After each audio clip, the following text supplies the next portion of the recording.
一個震撼彈級嘅消息，呢單嘢一出，唔少人都表示期待。究竟係發生乜嘢一回事？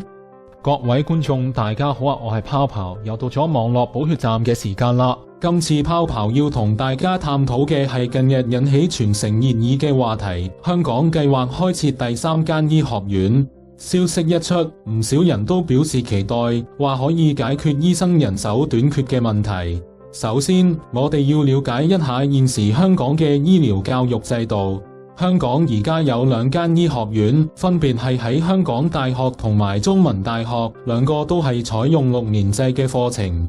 學生要讀完中學之後，再讀6年醫科先至可以畢業做醫生。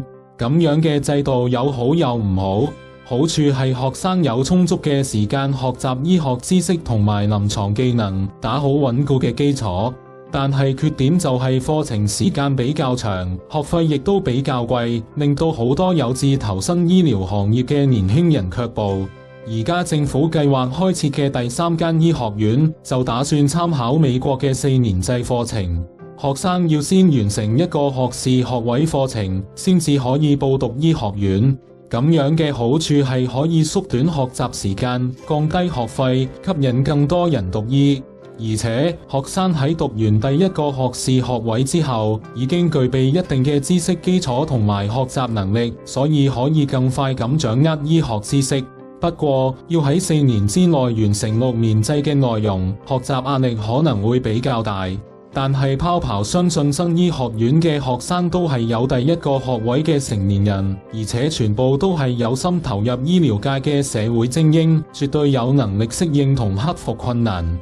當然，新醫學院嘅計劃仲喺初步階段，好多細節都未落實。當局話會參考其他國家嘅經驗，廣泛諮詢各界意見，確保新醫學院可以提供高質素嘅醫療教育，培訓更多優秀嘅醫生。泡泡覺得呢一個理念係值得肯定嘅，希望可以解決潛在嘅醫療問題，令未來嘅人更加健康長壽。今集就講到呢一度，下一集會繼續帶俾大家更多精彩嘅內容，希望大家可以訂閱我嘅頻道同俾個 like 啦。